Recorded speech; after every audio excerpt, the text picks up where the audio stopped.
Spirit capsule. Okay. Well, we got the sealed verse. What's up? This person must be dreaming too. It would appear that way, yes. Into the villager's dream? No. We're gonna go save first. I have a feeling I got a little bit more reading to do. So, I'm gonna need to grab a drink.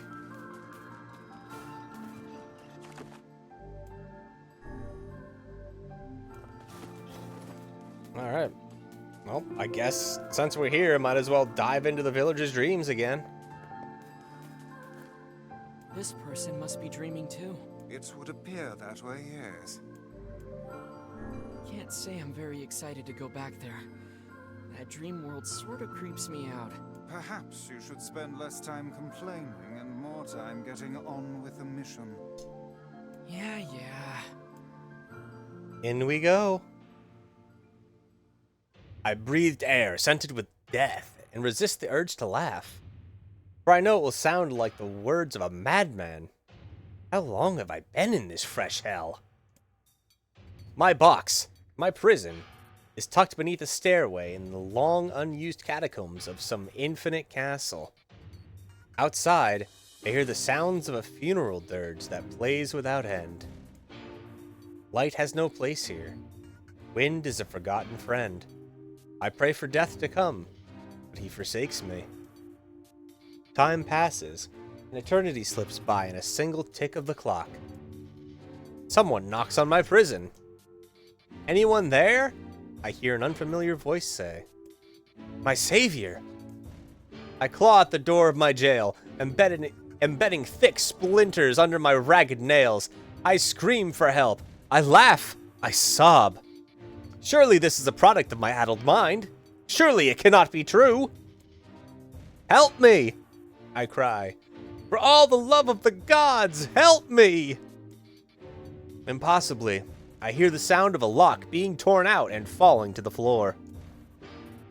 As the door slowly creaks open, I have just enough time to see a silver-haired boy with a floating book before the light pours inside. My eyes, accustomed to blackness, explode with pain, and I am forced to turn away. Who are you? I ask, shaking hands covering my face. How have you come to this place? I am Grimoire Weiss. This is Rack. Long have we been searching for you. Now come, stand.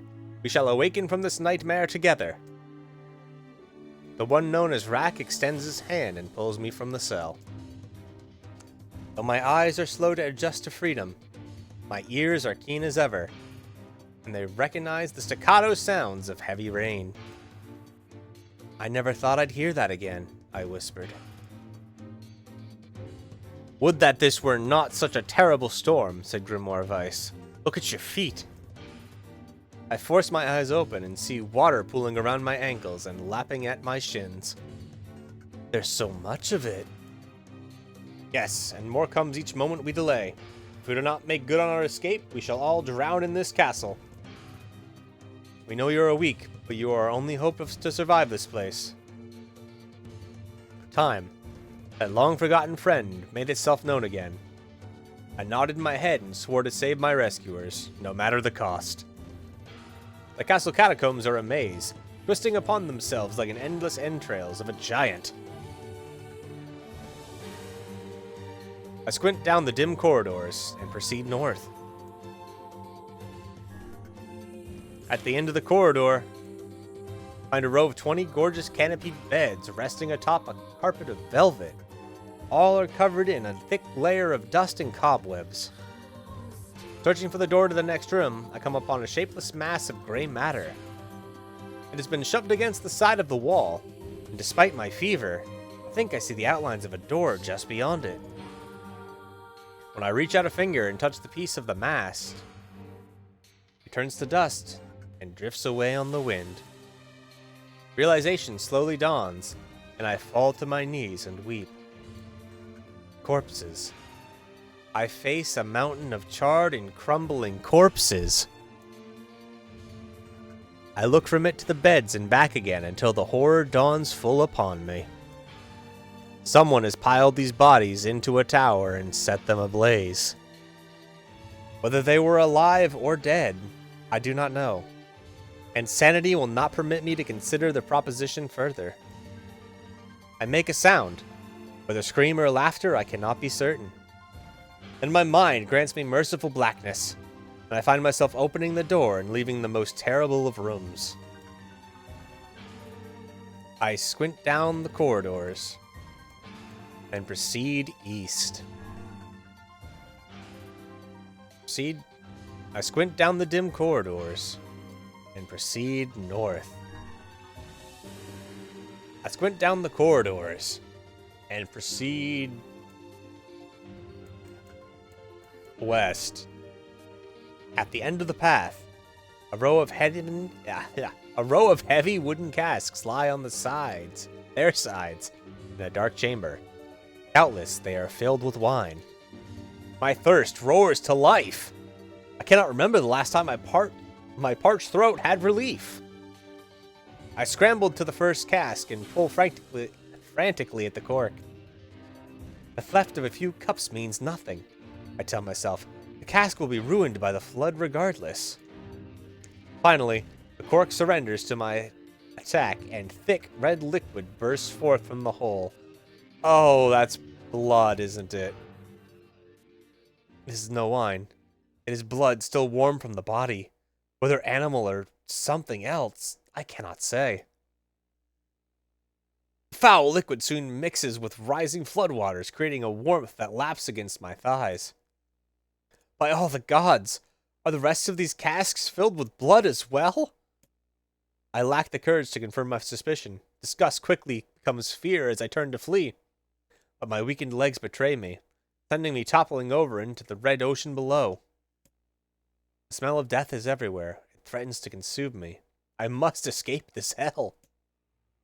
Crawling on all floors like an animal, holding back screams lest any foulness enter my mouth, I lurch forward through the red waters and out of the room to freedom. I squint down the corridors and proceed east. Let's go north again. At the end of the path, the water rises to my waist, exhausting me both physically and spiritually. I pray that this is the way out. Eventually, I can stand the sight of the waters no longer, so I turn my eyes upward.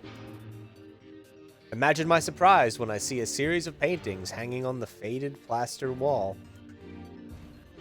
Each depicts a person in the prime of their life, clad in clothing of the highest quality. The styles, however, are strange to me, leading me to believe that these people had lived long, long ago. One subject wears an outfit that particularly catches my eye. It is constructed of a thin, breezy cloth and decorated with a motif of flowers and birds, while encircling the figure's waist is a leather belt of the most perfect construction. It is a stunning costume even by modern standards. As I gaze at the portrait, I am struck by a desire to touch it with my own hands. Yet as I extend a single finger to the painting, I am gripped by a most unpleasant feeling. Staring closely at the image, I see it blend and warp into the shape of another finger. Something behind the picture is pointing at me. Is it another prisoner? A fellow inmate trapped for eternity in this place? I cannot let it pass, and so I seize the portrait with both hands and throw it into the water. The wall is hollow behind the painting, and inside I can just make out a body. Whether or not this is a prisoner, there would be no rescue. The poor soul is long dead.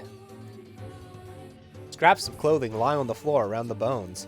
Only a small amount of fabric has survived, but it features the same delicate designs that were depicted in the portrait. I have been admiring a row of corpses, blocked from view by portraits of each victim at their pinnacle. Enough! Shielding my eyes, I paddle forward through the water. I squint down the dim corridor and proceed south. We've gone north, west. We came from the south, so let's go east. At the end of the path, I find myself in a great hall, with only the sounds of rain for comfort. The waterlogged red carpet squishes beneath my feet as I approach the center of the room. Once there, I behold a beautiful dining table upon which rest china and silver of the finest construction, as well as the remains of a fantastic feast. As my eyes continue to adjust, I see many chairs surrounding the table, each holding a dinner guest. Noticing movement, I approach the chair at the table's head, but as the truth of the matter dawns on me, I recoil in horror. The host of the feast is a corpse, as are all of the invited guests. An army of foul, wriggling insects have made homes in their remains, and this is the movement I saw. This once splendid feast was now nothing more than a requiem for the damned. I take a moment to steady my shaking hands, and slowly back away from the table. Desperate to lose sight of the abomination before me, my gaze lands on the chairs upon which the dead were seated. This is a mistake, for the chairs proved to be even more terrible than the feast itself. Each one is covered in a layer of spikes that run from the seat, up the back, and down the arms. This explains the color of the carpet beneath my feet. I can only pray that the unfortunate diners were dead when the meal began. For if not, it is a simple task to envision the agonizing screams that must have sprung forth from their mouth. My mind grasps frantically at the possibility that these souls have committed some terrible crime for which this was punishment. Though in truth, I suspect they had committed no crime at all. There would be no tomorrow for these unfortunates. This was their last supper. I squint down the corridor and proceed north. The water has risen to my chin and now laps greedily at my mouth and nose. "You dumb bast!" shouts Frack. He surely desires to say more, but the rest of his insult is cut short by the rising water. Grimvor Weiss, wet and tattered, floats on the water's surface. It is already too late for him. This wasn't how it was supposed to end. Oh, wow. We just straight up died. Interesting. Holy... Okay, well... I guess we'll try that again. That was... interesting. Alright, I'm gonna skip ahead to where we got to and see if we can figure something out.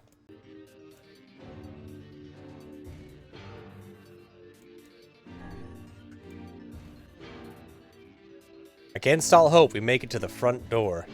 "Break it down!" someone cries, and so I give myself to the effort. So because we went each and every other way first and took so long, we drowned. In tandem with Rack and Grimoire Weiss, I slam my body against the thick, sturdy door. On the third try, it gives way, and we find ourselves sprawled on the ground outside the castle.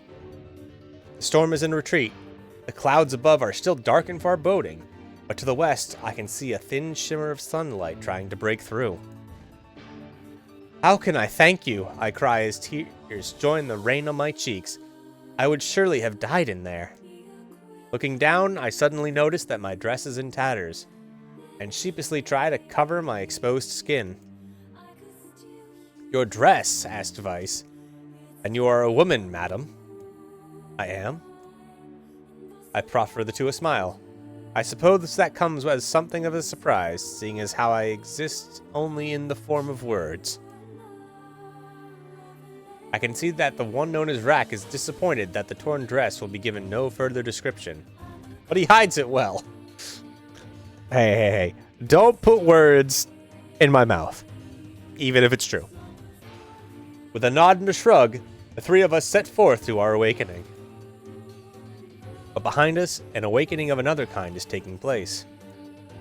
Black smoke fills the abandoned castle, providing the countless damned souls inside with their final shroud.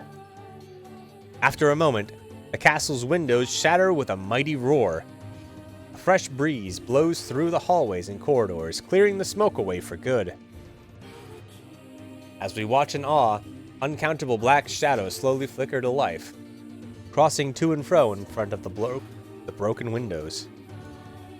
The castle's dead have awakened to their new life as shades. You have anything to say about that? Hopefully there will be no labyrinth next time. I hear that. Thank you so much for saving me. I never want to have a dream like that again. That was awful. We died in there once. Alright, well, I guess we'll take care of this guy. And another victim. This work certainly is trying. Oh, okay. Be ready for another long haul, guys. I figured a book like you would be into all this word stuff, Vice. Even I have my exceptions. Now let's be off. A colony of massive sculptures was visible in the distance, their tall forms scraping against the sky. Vice and Rack had never seen such a sight, and their eyes widened as they tried to take it in. Those buildings must be huge if we can see them from this far away. What do you think, Vice? As Vice considered his answer, the sun beat down on them with renewed ferocity. Perhaps they are some manner of mirage. Under this heat, a mirage or two would hardly be an unexpected sight. Rack nodded and wiped the sweat off his brow, leaving a trail of sand in its place. He thought he'd never been so thirsty. The ancient road upon which they walked was black and cracked with age. Here and there, thin wisps of grass pushed through the rocky surface, as if defying those who had laid this material down over their home. The heat reflecting from the road made Rack lightheaded. His feet hurting, he crouched down to rest. I don't know how much longer I can do this. Is someone playing a joke on us, or what? The complaining had already begun. Vice tried not to let his eyes roll too much. A joke, he said. No joke. This road leads to the city of art. Perhaps the path itself is simply some manner of grand artistic work.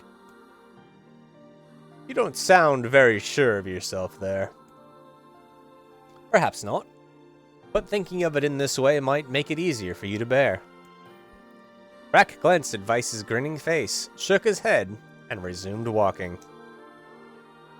As time passed, Rack's feet grew more painful, and his throat drier than he thought possible. He tried not to look further than the next step ahead, because the bright sunlight made him hesitant to trust his own senses. We are definitely getting closer, said Vice in an effort to cheer his companion. Yes, this much is certain. Encouraged, Rack lifted his gaze. Suddenly, he stopped walking, choosing instead to stand in the middle of the road with his mouth and eyes wide open, and his finger pointing in the distance. Water! He cried. It's water! Water? Asked Vice.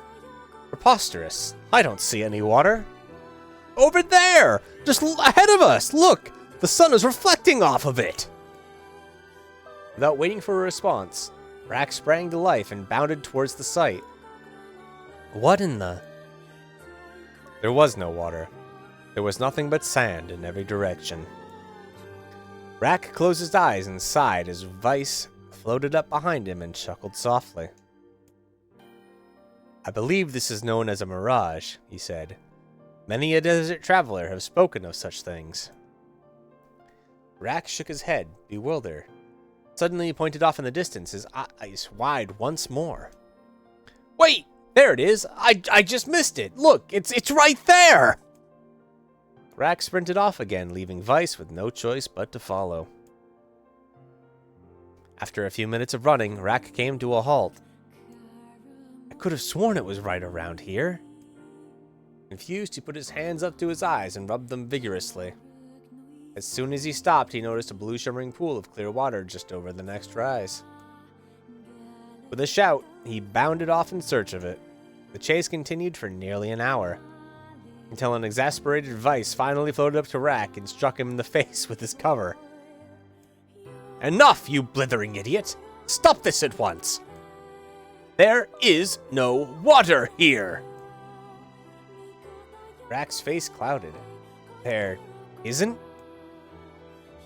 "There is not. And perhaps next time you will listen to me when I tell you as much."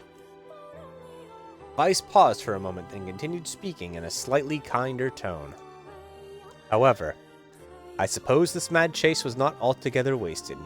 It seems we have arrived in the City of Art." Rack looked up. Stretched out before him was a row of impossibly tall sculptures. Their journey was at an end. "They're huge!" cried Rack, completely forgetting the heat and pain of the last few hours. "I've never seen anything so big." That's what she said. Each sculpture was formed from roughly the same shape, a tall rectangle that stretched up towards the sky, but that is where the similarities ended. Most were covered in panes of glass that reflected light in 1,000 directions, while others seemed to be nothing but frames of steel. Some had tall spires on the top, while others possessed triangular caps. "What kind of city is this?" said Rack. "Where are the people? Where are the houses?"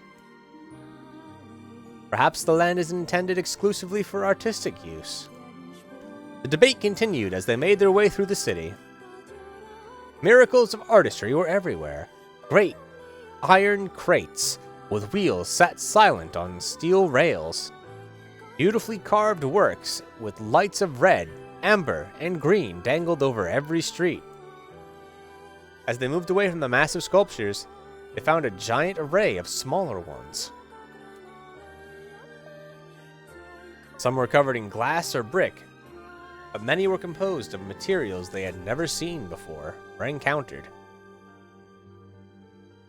The sheer variety of colors and styles was staggering. Unable to find a theme or purpose to the abstract works around them, Rack and Vice eventually fell silent. On the outskirts of the city, they discovered 3 sculptures and in the shapes of humans. Rack uttered a sigh of relief as he approached them. "Finally, I was getting tired of modern art." The 3 statues are indistinguishable except for a single word chiseled into their right arms. One read Alpha, one read Beta, and the final one read Gamma. As Rack moved to touch the nearest statue, a bird flew from the top of one of the sculptures. Alighting on the statue's shoulder, it emitted a brief, beautiful song that took the form of words. "Only one form is real, the others are false. The real form will always speak the truth." Oh no, not one of these puzzles. I'm so bad at these puzzles! "The false ones will only speak lies." With that, the bird departed. As if on cue, the 3 statues shuddered to life, acquiring color and form as they began to breathe. "Hey, look at that," said Rack. "They're alive!" The triplets bowed low before Rack. "Please," said Alpha. "You have to get me out of this nightmare. I am real." "Stop lying," said Beta. He turned to Rack and threw his hands in the air. "Alpha's a fake, you know. I'm the real one." What a load of crap. Beta is a fake. Everyone knows I'm the only real one around here. Their respective pleas given, the 3 statues returned to their frozen state as silence once again enveloped the city.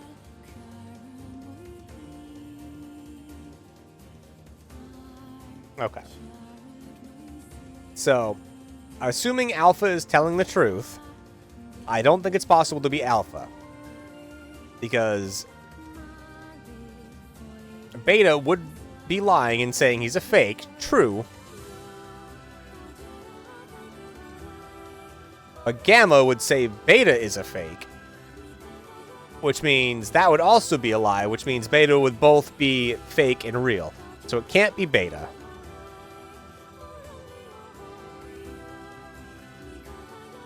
So we have to assume that it's Gamma, because he's telling the truth that Beta is a fake, And that they know that he's the real one because neither of them called him out. So Alpha would be lying about being real. But then Beta would be lying about Alpha being a fake.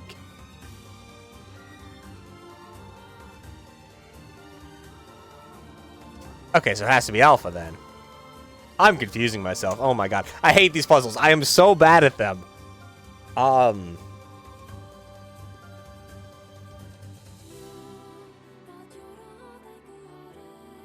Wait, no, it's probably Beta. Because Gamma says Beta's a fake. Everyone knows I'm the real one, so he's lying, so that means Beta's real. Alpha, also lying, saying that he is real.